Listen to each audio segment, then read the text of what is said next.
Welcome to another episode of Lifelong Learner. This is the Out of Class edition with Ben, Janesh, and Matt. Hope you enjoy. Morning, everyone. Welcome back to another episode of Lifelong Learner. Welcome, Ben. Welcome, Matt. How are we all doing? Really good. Really good. Just been for my walk and talk without the walking bit because my foot's still not walking yet. So where do you do your talk then, mate? Are you sitting in a car with a coffee or what are you doing? I hobbled down the Mornington Pier and hobbled back again, then got in my car and then drove to a coffee place in Mornington and then sat and had a coffee and then got in my car and then drove back home again. So a lot of in the car walking. It's quite fresh this morning. Automatic car, not Automatic pressing. Automatic car. Yeah. So so that's how my morning started. But yeah, it's beautiful here in sunny Melbourne at the moment. Sun's out. It is crisp though. It is crisp. It is very crisp. I think it's like it's probably a bit warmer now, but it was like 3 or 4 degrees about an hour ago. What about you, Matty? What's the temperature there? It's getting a bit cold here at the moment. I've just switched into the dry season. 29.5. Chilly. Very cold, very cold. Careful, mate. Careful, you might catch a bit of a chill on your back there. I went for a surf last night and the boys are all, oh, it's so cold. They're all complaining. They're like, I don't know if we're going to keep surfing through the dry season. 27 degrees. Wow. Do you have just a wetsuit on? Do you have a... No, I don't wear anything. I'm used to 12 degrees in Melbourne. Mm-hmm. What's the water temperature? That's the water temperature. The water's 29.5 in the wet, which is warm, and then it goes down to like 27 in the dry, and all the boys complain it's cold. 3 degree difference. Soft. Right, speaking of dry and good weather, how's the building site going? Oh, it's good. It's all good. It's a never-ending series of challenges. I'm learning, but it's going well. Step by step. It's kind of exactly like a staircase. Just when you think you're getting linear momentum, something happens. But it's all part of it. Yesterday, Kat has a friend staying, so we took him surfing. He's obsessed with surfing. Took him to a beach. And then we surfed for 2 hours, and then we came out of the water. We're going to have lunch and then keep surfing. And I got a message from one of the guys saying, "Boss, we need you." And I've turned to Bobby. I've said, "Bobby, I think they need you." He's gone, no, I think they mean you. Come on, not now. But we both went. And the design, so I've started stakeout. So we're staking out the whole front building. String lines, like hundreds of string lines. It's hectic. And the Mandor, his name's Armin. He's the head builder. He's trying to explain to me that we're out by 20 centimeters. So the design doesn't fit by 20 centimeters. So just shave off 20 centimeters, right? That's what he's saying. But I'm like, I don't want to shave off 20 centimeters or move it 20 centimeters because I don't actually know the ramifications of that. If I move this 20 centimeters, I have to move that 20 centimeters, and then that might.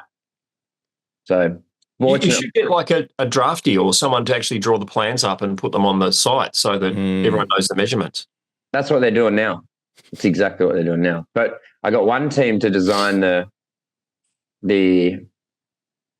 master drawings, and now I've got the builder putting them on site. But what he's saying is it doesn't match. It doesn't match. It's out by 20 centimeters.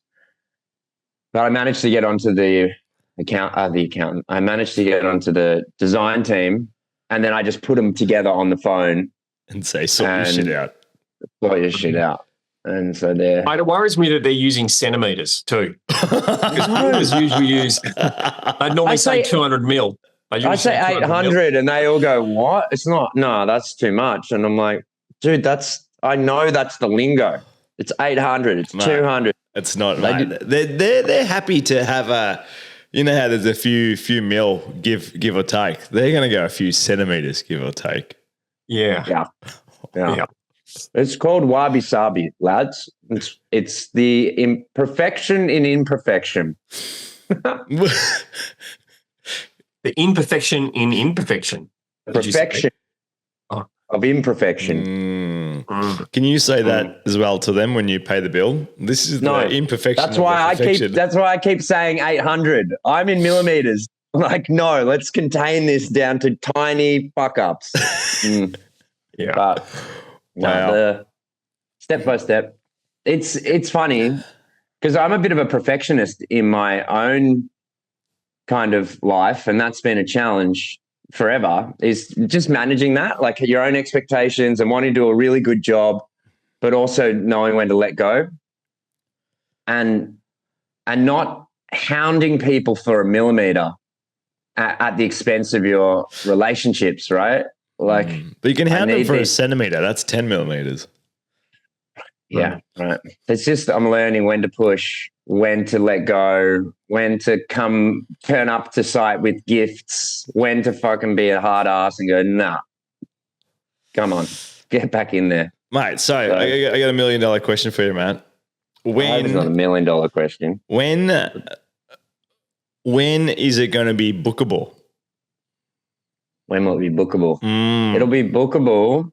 It'll be bookable in 6 months. It won't be physically able to be there for probably 14 months. The plan is to be able to book, sell out, try and sell it out before it's built. Okay, so 4 to 14 months bookable. But you can book in 6 months. 6 months, the website will be having somehow, I don't know yet how, but we'll be able to book 425, probably this, maybe October or something. I don't know. I think it's going to be 2 parts. I think there's going to be a bookable to come and help. And it's like the accommodation may or may not be finished. Come, provide your skills, help, some kind of like crowd fund. You get a tarp and a banana leaf to sleep on. Yeah, and a bike and a surfboard. Do they actually book and pay? It's an experience, Ben. Of course you have to pay. No, of course you have to pay. It's an experience, Ben. It's experience like you're never going to get anywhere else in the world. Contribute your skills, time, and if you can, money, please. I don't know, something like that. But I've been getting quite a bit of interest. Like the guy that's staying at the moment, his name's Nathan. He's really nice. He's like, yeah, I'm a builder. I'll come and help finish a room. Like, okay. You want to spend 3 hours a day finishing, 4 hours a day finishing, and then we take you surfing? That could work. I hate sanding. I think my advice to you is be on site every day. Yeah.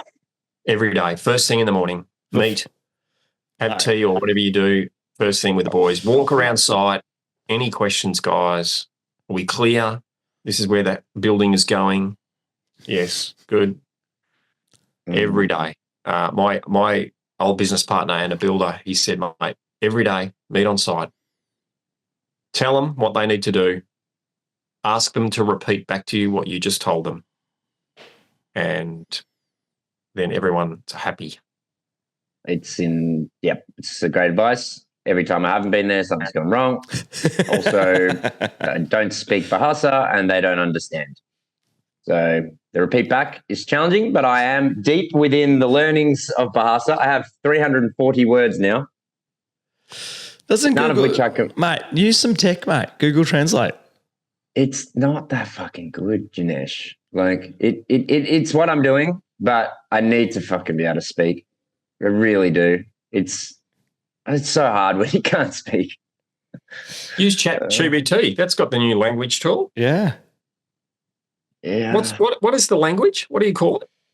There's 2. Sasak. How do you spell it? Sasak. S-A-S-S-A-K. Sasak. There's no way that's on there.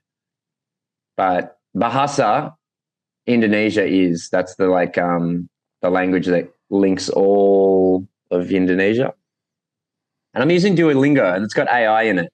So it's AI generated Duolingo. Oh. What's the other language? What's the Balinese language? The other one? The Lombok language is Sasak. And what's the other language that people speak? The kind of national one in Indonesia is called Bahasa Indonesia. How do you spell that? Just put Indonesia, and then Bahasa is language. Bahasa.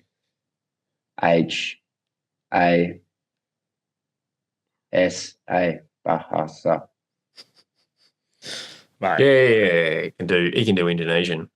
Can it do Sasak? You No way. say Kemana perginya bangunan itu? Mate. Yeah, that was good. Yeah, told you, mate. And you know what that is? Where does the building go? Is it where it's supposed to be? Gedung. Gedung is building. Mm-hmm. Up. Mm-hmm. What did it say? Mangapa? There we go. For the listeners, this is your 101 in Indonesian. Kemana perginya bangunan itu? Yeah. Where does the building go? I know that one.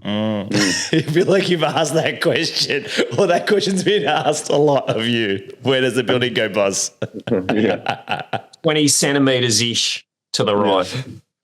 Yeah. All right, see? Duapulu. Duapulu. So Every time he says it, I'm like, Duapulu. That sounds like a big number. Why is he saying Duapulu? Surely he means do a millimeter.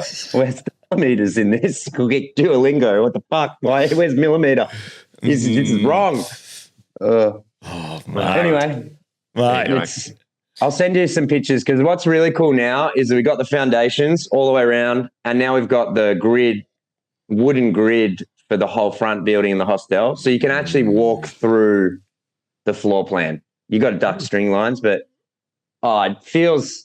it's scary when things are going wrong. But when I leave site and everyone's like, okay, boss, yes, we understand, boss. I'm like, fuck yeah, we're doing it. And then the next morning I get a call. I'm like, fuck no.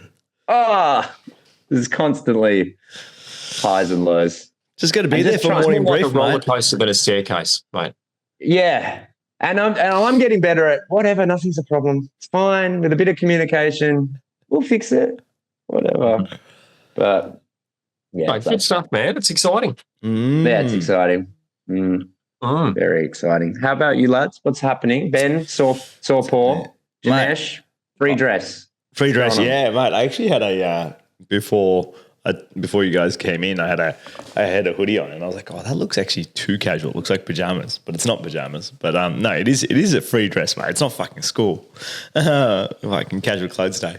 No, things have been good. I'm trying to think what has been the main thing lately. I think subtly in different areas, not giving a fuck in certain areas. Like I think I was ages ago. I think Ben, you were saying about your circles and go, where do you put your energy in? I think a few episodes ago we talked about like garden and where do you water and stuff, and been really kind of doing an audit on where am I putting energy into in the last probably 2 weeks, and it's been good. It's been good. I like a couple of different small changes. It feels good. Feels really good, actually. So, where's it going? What are the small changes? Tell me more. I think who gets my time is a big one. Yeah, who gets my time, and what am I really doing for myself? Like really, like I'm gonna go have a social function, but is that really gonna be better for me tomorrow? Yes or no? And just putting it through another strainer, I think, or like internal decision making, going yes or no, maybe type of thing. And a lot more time on health at the moment, just kind of diligently trying to be consistent with kind of vitamins and supplements in the morning, nighttime, a lot more movement over the last 2 weeks. So diligently kind of got an eye on a prize on an event later on in the year, which has definitely helped. So it's been good. It's been, small, seems like small changes, but feeling good actually. That's cool. You can be quite a social butterfly, Janesh. You like social. You say yes to probably more social events than most people would. I do. And I still say yes.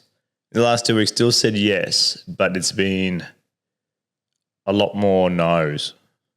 A lot more no's, but on the surface still looks like a lot of yes. But then I'm like, I don't really care what it looks like on the surface for anyone else. I've let go of that a little bit.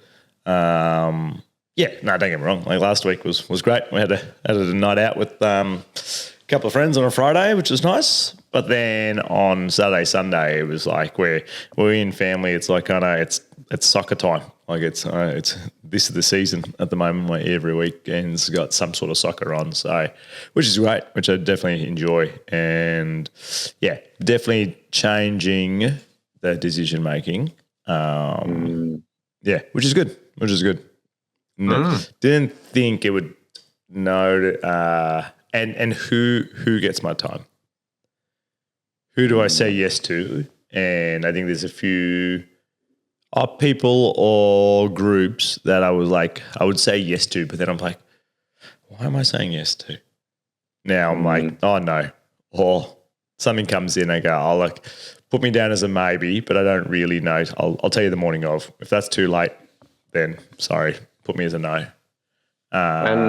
Which is question. Good. Question. The adjustment of who you're giving your time to, is that based on an audit of what you get back? Am I giving my time to people who aren't giving back, or why the adjustment? It's a good question. I think there was I think the giving back, but also not a feeling of full. I think last time when we chatted, it was like not a feeling of full where you go, nah. Like it wasn't. I see you're putting time in, but what are you getting back as a whole? Not necessarily that person or that group giving time back, but am I fuller for that interaction? Am I same or am I negative? Like if am I depleted? And it was like, didn't notice, but there's subtle depletions, and over time I was like, oh nah, I'm good. I'm good. I probably should have said no to that because it felt like a waste of my time. It was more of an audit of is it leaving me feeling full or depleted? And it was like it was subtle depletion over time, but it was like, oh nah, I got to be like, no, I'm not going. How do you guys work your? I'm curious about this. How do you work both in the workplace? Because Matt, you've been a leader out at the summit, bringing leadership. Janesh obviously is GM in the workplace, but also in your personal lives. Do you leave interactions with others, dinner parties, going out for drinks, catching up with team members? Do you leave that to just random chance, or do you book it? For example, is Friday night going out night? Is Tuesday night like a movie night? Is Wednesdays catch up with the team days? Do you actually book it in and create some structure around your interaction with people, or is it left to random? Do you mean the informal interaction or some of the formal interaction? Yeah, I guess it's a little bit about surprise and delight. Like going out for dinner can be delightful, but when there's a surprise attached, it's even better. But if pizza night was always Friday night, we went to the local pizza place every Friday. Is that what you guys do, or is it kind of random? Because the reason I ask the question is, I find just recently, probably when I say recently, in the last 6 months or so, I found just my weeks have been a little bit boring. There hasn't been, let's just do this. Let's just go and do this. It's been, no, that's Friday night. We only do that on Fridays. Or, there's that sort of feeling has come over. Do you guys do it randomly, or do you have some structure around that? For the listeners, Matt's putting up his color coded. Doesn't look like random. There's so much, but anything that isn't is spontaneous because I need that. I actually high need for uncertainty, but like all the stuff I want to do requires like so much certainty. So with you and Kat, do you go out whenever during the overnight time? Do you just go out whatever, or you're eating at home and not going out, or what are you? No, so we would do both. We would have like book in sometimes. And what we might do is book in the time, but not the place, not the location, just the time. So let's hang out Friday night. Don't know where we're going, what we're doing. We used to be really specific, but I think as life became more certain in other areas, we were like the same as you, need some uncertainty. And actually, this town, this is why I love it. There's so much spontaneity here. Like you're going somewhere and you just get pulled somewhere else by someone. Like Kat and I were going to go for breakfast at Munchies, and we bump into Mika along the way, and Mika's like, hey, and now we're having a chat with Mika, and Mika's like, we're going here. Do you want to come with us? So because it's such a small town and you know everyone, there's constant opportunity for spontaneity, which I really, really love. And so free time, we actually, rough idea, because we just don't know. By the time we go there, we might bump into 3 or 4 people who take us somewhere else. So I'm loving that. That wasn't planned. That's just the town has just created that situation. But I learned from someone, if it isn't in your calendar, it won't happen.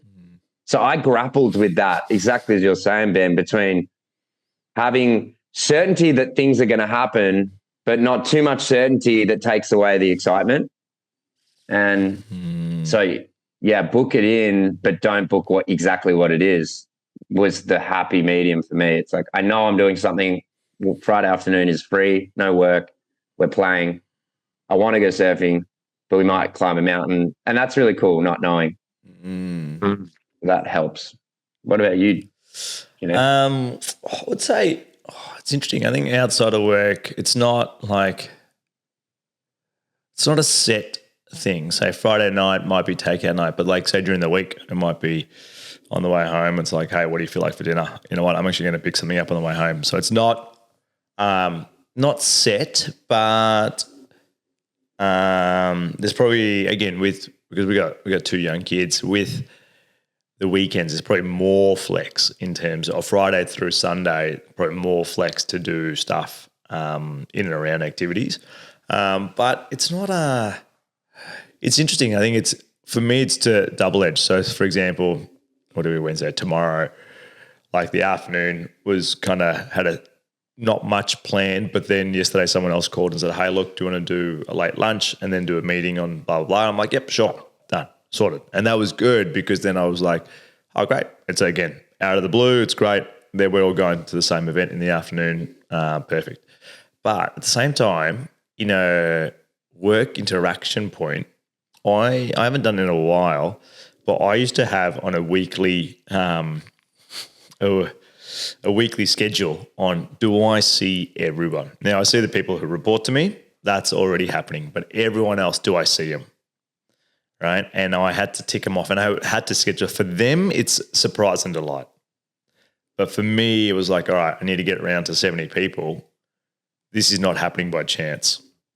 But I'm going to make time in these 2 hours. I'm going to go see as many people of the team that I can and go, hey, how you doing?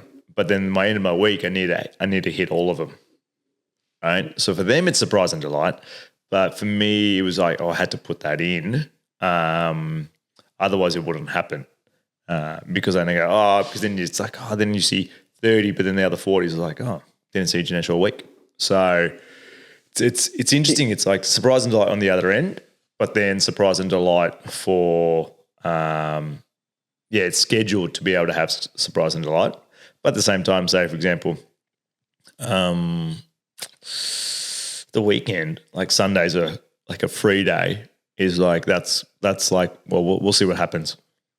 We'll see what happens on a Sunday. It's not like we haven't got anything. We don't have soccer on this week, but it's like, let's just see what happens. Let's roll the dice and see what happens. So a bit of both. I think sometimes when we go out places to dinner or something, like the first stop or the second stop is booked, and then it's like, okay, let's see what happens now. It's interesting because as a coach, you're certain about everything. Like I like to create uncertainty for people, but you know exactly why you're doing it. Like, so there's so much certainty. Like when we run programs, we know every second of every single thing. We know exactly what we're doing. We know the spontaneous pie fight happens at 7:15, and then And so I get a lot of joy out of having complete certainty for people that experience something that's completely uncertain. But there's a need for that too sometimes. And I remember I've often felt like, when's this going to happen for me? When's someone going to surprise me? You know? And so I grapple with that. But then on the flip side, when I was a kid, Friday nights were my favorite night of the week because it was predictable. We did Video Easy, or we did pizza, or we did Video Easy, and we did fish and chips. And it's like one of my highlights. I remember walking the aisles with Dad. We're going through, we're picking a movie, and then we get takeout. And it was like, man, I used to look forward to Fridays so much just for that. So if that had been uncertain and it wasn't a consistent thing, like that's one of my childhood favorite things. Rhino and I were just talking about that around, it was literally last night. Michelle and I were sitting on the couch on the screen there, click the home button, Apple TV, Netflix, Stan, Prime, Disney. Too much choice. Let's watch something. Can't agree. 759,000 movies, TV shows to watch. Nothing to watch. Find a show to watch. And Ryan and I were talking about that today, and we said, remember, you'd go down, Video Easy. There were like 3 new releases, and you'd be pissed off because the new release would be there, and you'd go, and you go to grab it. It's and empty. The front one's just the cover, and then and they're all taken. Yeah. Or you'd see someone walk in before you, and you'd be like, "Oh, they're going to go to the new release," and you try and get around the aisle before them and just jog past to get there. And then over time, the Video Easy started to stock more, and the whole first 3 rows were all of the one James Bond movie, right? and mate, there was less choice. And you didn't know if you were going to get it. Kid, back before you didn't know if you were going to get it. Mate, it was Friday night, it was fish and chip night, right? And you'd go and it was like, and you didn't have fish and chips at all ever for the rest of the week, right? It was special on that special day. Now we kind of have too much choice. And so my next question is, I wonder if you could give me some advice on this. I'm finding just the end of the days are boring. Like there's so much, but nothing to watch on telly. Mate, we're moving into winter in Melbourne. It's getting a bit darker and a bit colder. Do something else. As I say, do something. What do you do? So what do you do? What do you do? We were talking to a couple up in Board Park game. Cove who were saying, "What's the life like up here?" And they go, "Oh, it's beautiful, beautiful. Wouldn't live back in Melbourne again." I go, "Oh, what do you do?" "Oh, so much. There's pubs and there's some great clubs and restaurants."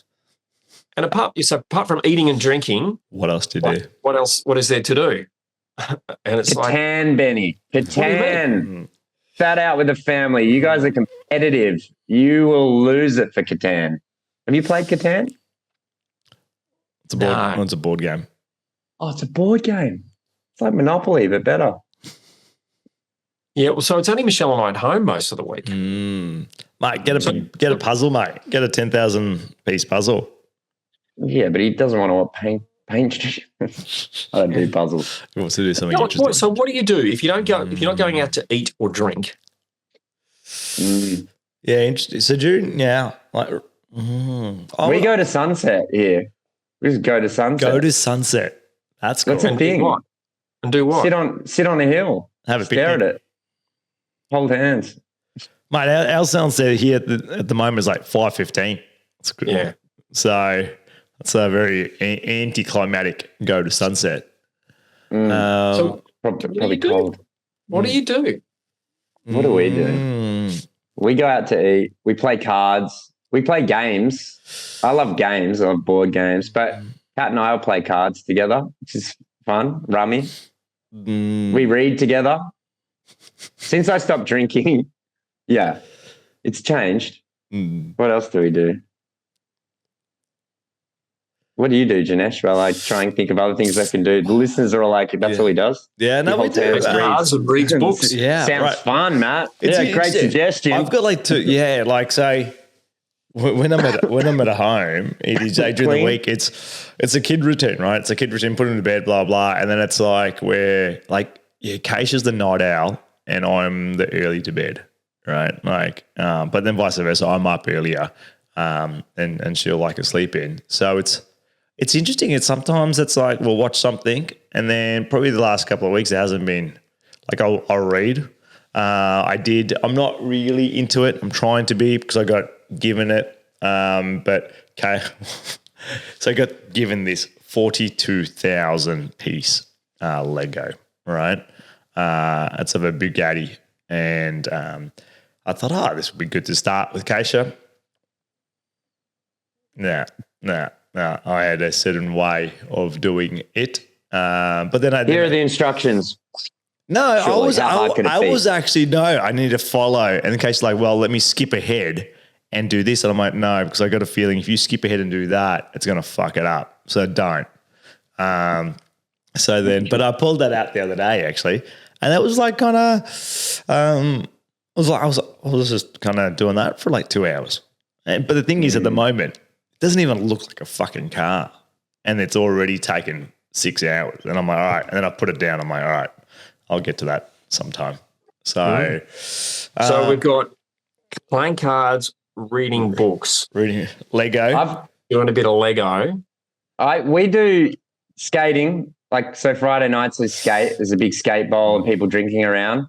But I don't drink. I drink juice, but I skate. Kat sits there and has a margarita and makes friends. Fire spinning. Kat's into fire spinning. So sometimes we go down the beach and we spin some fire and people come over. Mate, go for a ride, right? It's not wet yet in Melbourne. It's cold. Flatlining. You've got like hand warmers on your motorbike. Go for a motorbike ride together. Oh, you got a motorbike? Both of you have motorbikes. Right up to Sky High. You been to Sky High? Right? Just a quick. And, Yeah. No, it's Mount too far. Dandenong. But he's talking about like on a nightly, like a quick 20-minute ride, a little jaw ride, and come back. How far is that? To where? To wherever. Dandenong. To wherever. How far An does it? example of where you would ride to at 6 o'clock at night. 6 o'clock. If it's raining and haily and icy. Even if it was just nice. It was. How long not does it raining. take to get to Mount Dandenong, down the Frankston thing? It's an easy ride down there and then windy up the hill. Nah, it'll be Stars. too long Mate, that for me. sounds. Like, You Hour and a half. realise it's like 11 degrees at that time of night. Yeah, an hour and a half on a bike isn't fun. I did it the other day. It's not- I feel like you're looking for a unicorn here, Ben. What are you really looking for? I'm We've thrown lots curious. Like, what are we doing? What are we doing with our lives? You know, like you just said, we put the kids to bed and we watch a bit of TV. You watch TV because you got nothing else to do. Yeah. And at the end of the day, it's completely empty. And you finish watching whatever the show it is, feeling empty. Recently, If you're not watching TV, you're drinking or you're feeding yourself. Recently, I've been researching a lot. We have a trip coming up, so researching different options and going, all right, how do I make this work? And going, how do I? Yeah, that's been. If I'm not watching TV, within the last week I haven't watched it a lot, and it's like I'm going to look at stuff and go, all right, just learn or research and go, all right, I need to book this in. Type of thing.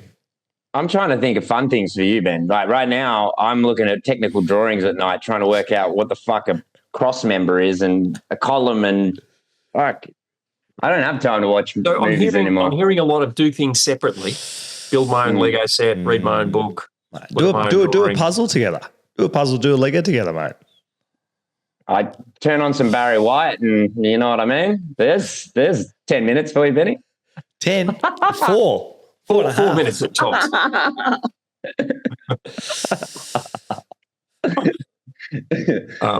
How long does a Barry White song go for? I don't know. I've never played one. Mate, I'm not just saying this for me. I'm saying this for you boys, and I'm saying it for our listeners. What the fuck are you doing with your lives? Yeah. Yeah. What are we doing? What are we doing? You know, like you might spend 7 or 8 hours at work. Then what about the other 16? That's the life part, because you have the work part and then you have the life part. And You might love what you do at work, but like, what about the rest? You know, like we're driving, we're eating, drinking, watching television. It's got to be more. It's got to be more. What happens in the summer? Because it's unfair. Here we have we're on the equator, so we have sun all the time, which is partially the reason why I love it here. So I think summer's different though. I think it has a different right? like You I wouldn't don't be know asking about I don't know that about in you, Ben, but we're probably like hardly any TV in the summer where it's like, all right, after dinner, we're going for a walk. Family, get your bikes, let's go. We're going for a walk. We're going to go for a swim, something that's like there's something to do there we're doing together. And don't get me wrong, you can still do it now, but it's a little harder. Like it's cold, it's dark. And animals, you know, in the winter you hibernate. You know, you retreat into your cave and you play board games and you make love and you fucking burn a fire and you put shit in jars to save for the winter and you slow down. And in the summertime, sunsets, adventures, hiking, climbing, falling down things, whitewater rafting, adventure. I think you're in winter. So I'm aware of time, gentlemen. What would be your takeaway, Matt? I have a question. I want to go first because I've been wanting to ask this question and then Ben asked the great question. Is it a question or a takeaway? Because it's a question we're at time. And the answer to the question is your takeaway. Okay, great. Okay. So I've been grappling with this idea of discipline that Ben's talking about, the excitement of unstructured stuff. I've been grappling with discipline because there's so many things I need to get done. But as well, I want to have fun. So it's like, and discipline feels like work, right? Like it feels like an effort. It feels like willpower. It feels like you say you're going to do something, you fucking do it, whether you like it or not. And so my question to you, and this came up in a coaching call and it was meaningful to someone else. And then I was like, I need to think about this way because it might help me. There's discipline and then there's devotion. And both can have a similar result, but one feels like hard work and one you feel compelled to do it because you're devoted to yourself. So my question is, what things do you feel like you need to do to live your best life that you could reframe as because you're devoted to yourself, you do those things? So my takeaway from that would be any potential new habit may start with discipline and move into devotion, depending on if the why, or not the goal, but the vision of that outcome is strong enough, will move to devotion, where it is second nature. However, if it's not big enough, it will seem like a chore. Doesn't mean you won't get results. You'll still do it, but it will seem like a chore. So both will get potentially the same results, but one is potentially more of a grind compared to the other one. One's deeper. Like I work out because I need to be fit versus I work out because I want to live long enough to spend time with my family. One's devotion. I'm devoted to my family. Oh, Ben's That's good. This is good. Here we go. This is what Sam said. Discipline. Is Sam your AI bot? Yeah. Discipline refers to the practice of training oneself to follow a set of rules or a code of behavior, often using punishment or self-control to enforce compliance. The focus is consistency and adherence to routine or standard. It involves making deliberate choices to achieve specific goals, often regardless of one's immediate feelings and desires. Devotion, ready? This is good, listeners. Get your pen out. Give it to me. Ready. Devotion I already feel it. is a profound dedication or commitment to a cause, activity, or person, often characterized by love, loyalty, and enthusiasm. The focus of devotion is a deep, intrinsic commitment that often arises from passion or a strong emotional connection. Mate, so Ben, maybe you and Michelle need to find a weeknight devotion. Discipline without devotion can feel mechanical or forced, relying on willpower. Devotion without discipline can lead to passionate but inconsistent efforts. Ooh. The synergy is when combined, discipline and devotion create a powerful synergy. Discipline provides the structure and consistency needed to achieve goals, while devotion supplies the passion and emotional drive to sustain long-term commitment and satisfaction. Write that down. That's good. The merging of the two. I was thinking replace one with the other. Yeah, so was I. That's getting written That's in good. the book. We're gonna leave it there, gentlemen. Thanks for listening to another episode of Lifelong Learner. If you like this episode and want to know more and hear other episodes, head over to lifelonglearnerpodcast.com, where you can subscribe to our newsletter, where you'll be the first to know when new podcast episodes come out. And if you want to say hello, tell us a joke, or ask us a question, send us an email at hello@lifelonglearnerpodcast.com. Thanks again.